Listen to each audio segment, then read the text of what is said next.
Hello, my name's Kerry Lewis and I'm a member of the MrBruff.com writing team. Today I'm going to talk about verbs.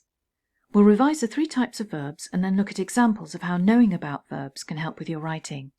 We'll then finish by looking at some common mistakes. I've made a separate video about how to spell verbs and I've put the link in the description below. Most verbs are main verbs. In other words, they're doing words.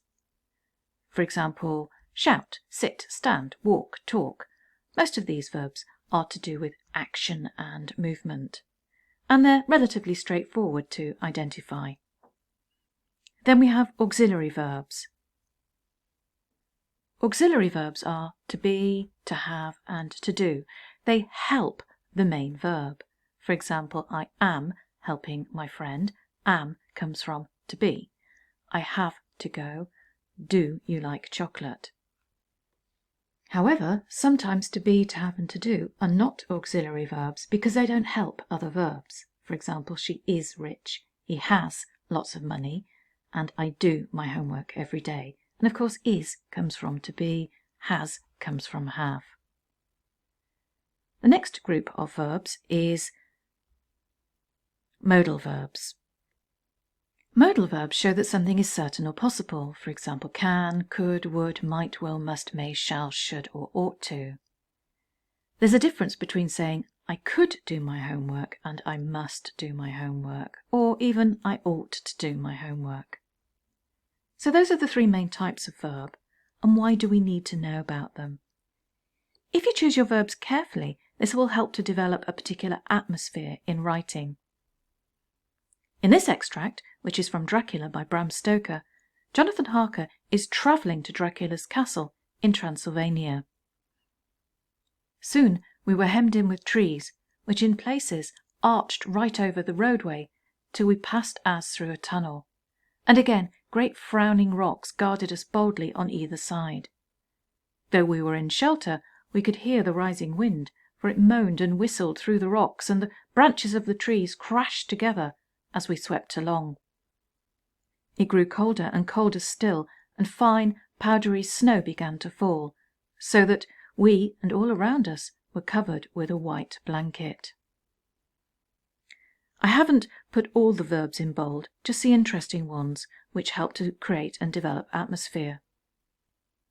First, we have verbs that introduce a sense of being trapped, with the trees that hemmed in and arched right over Jonathan and his travelling companions. This is developed with imagery of being imprisoned with the rocks that guarded them. The hostile atmosphere is developed through the sense of sound. They could hear the wind that moaned, whistled, and made the branches of the trees crash together. Moaned is a louder sound than here. Whistled is louder than moaned, and crashed is louder than whistled. Each verb is louder than the one before, and this violent imagery prepares us for later violent events in the book. Finally, we have the snow. In literature, the setting of winter is usually associated with death. When Jonathan later meets Dracula, this will trigger a series of events that result in increasing violence. At this point in the novel, the travellers are covered in a blanket of snow, and that develops the idea of being trapped or even smothered in a hostile environment. Choosing verbs carefully can also help to establish character. Let's look at an example. Jonathan has now arrived at Dracula's castle, and he's shaving. I had hung my shaving mirror by the window and was just beginning to shave. Suddenly I felt a hand on my shoulder and heard the Count's voice saying to me, "Good morning." I started, for it amazed me that I had not seen him, since the reflection of the mirror covered the whole room behind me. In starting I had cut myself slightly, but did not notice it at the moment. Having answered the Count's greeting, I turned to the mirror again to see how I had been mistaken. Well, this time there could be no mistake, for the man was close to me and I could see him over my shoulder. But there was no reflection of him in the mirror. Now again, I haven't put all the verbs in bold, just the interesting ones. The verbs hung and beginning to shave introduce an everyday action, and the tension at this moment in the story is low. Then we have an interruption with the senses of touch and sound with felt and heard. This made Jonathan jump and he started with surprise. This emotion is developed with the verb amazed, which of course is a stronger action and feeling than started. Then the sense of sight is introduced because he had not seen Dracula, even though the mirror reflected the whole room behind him, and this is emphasized with the verb covered. Next we have a small and seemingly unimportant detail. In his surprise, Jonathan had cut himself and he didn't notice it. However, this detail is important, and the reader will later see how Dracula reacts to the blood. Jonathan doesn't know this, but the tension begins to rise. The verbs turned and to see reveal that Jonathan is working hard to understand how Dracula is behind him when he can't see his reflection in the mirror. The repeated modal verbs could and could in could be and could see establish that Dracula really is behind him, but the repetition of was, the man was close to me, there was no reflection of him, emphasizes the strangeness of the situation. At this point, the reader's probably worked out that Dracula is a supernatural creature. If the reader is well versed in vampires, he or she will know that you can't see the reflection of a vampire in a mirror, and will know that there will be a strong reaction to Jonathan's shaving cut. When the reader knows something that the character doesn't, it's called dramatic irony. Jonathan at this point in the novel does not know that Dracula is a vampire. The clever use of verbs therefore emphasizes the danger that Jonathan is in. His character comes across as naive. In other words, he lacks knowledge and experience, in this case of the supernatural world. Of course, this heightens the mood of danger and the tension rises. So those are two examples taken from the world of fiction. With non-fiction writing, particular verbs can help to boost your analytical writing skills. Let's look first at how not to do this. If you use the word shows, you're more likely to explain what something means, but not really analyze it in much detail. For example, when the writer says the branches of the trees crashed together, the verb crashed shows that there was a lot of loud noise.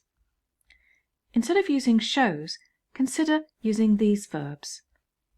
Suggests, implies, connotes, which means makes me think of, mirrors or reflects, parallels, reveals or symbolizes. These verbs encourage you to pick apart ideas in more detail, and they increase your chances of getting higher marks. Also consider using these modal verbs might and could. They're useful when you're exploring ideas but you don't know what the writer's intentions are. This way you're avoiding making sweeping statements. In this example analysis we can see the verbs in action. When Harker says the branches of the trees crashed together, the verb crashed reveals the violence of the wind against the strength of the trees, creating the impression of being under attack. Furthermore, the onomatopoeia crashed suggests that Harker's sense of hearing is also attacked, developing a threatening mood. Perhaps a writer might be using this verb to foreshadow, and foreshadow is hinting at something that will later happen, so to foreshadow that, in the same way that the trees are at the mercy of the uncontrollable wind, Harker will later be at the mercy of Dracula and his violent ways. As we can see, these analytical verbs encourage you to pick apart ideas rather than simply explain what something means. So knowing about verbs is useful for when you're analysing, and carefully choosing verbs can help to introduce and develop character or atmosphere. Let's finish by looking at some common mistakes with verbs. The infinitive is the verb before we do anything to it. For example, to work. If you put a word in the middle of the infinitive, it's called the split infinitive. For example, I need to really work harder. The infinitive has been split into two parts. Some people believe that it's wrong to split an infinitive. Instead of saying this, they would write, I really need to work harder, and they believe that you should never ever split an infinitive. Other people say that the rule about splitting an infinitive is wrong because it's based on another language, Latin and not English. Before this grammar rule was introduced to the English language, people used to merrily split infinitives all the time. Even today there's discussion about whether we should split infinitives or not, and there's no right or wrong answer. To be on the safe side, I would avoid splitting infinitives with formal writing. The double negative can also be controversial at times. From science, you'll know that a negative plus a negative equals a positive. With the sentence, I did not do nothing, not is a negative word and nothing is a negative word. So really, this means I did something. And many people say you should never have a double negative. However, it's not uncommon to use a double negative for emphasis. Now let's look at some commonly confused words. Do we spell loose with one O or two O's? An easy way to remember this is there's a goose on the loose. Goose has got two O's and loose has got two O's. Do we say should have or should have? Well, we say should have because of is short for have. And some people in some parts of the country say of instead of.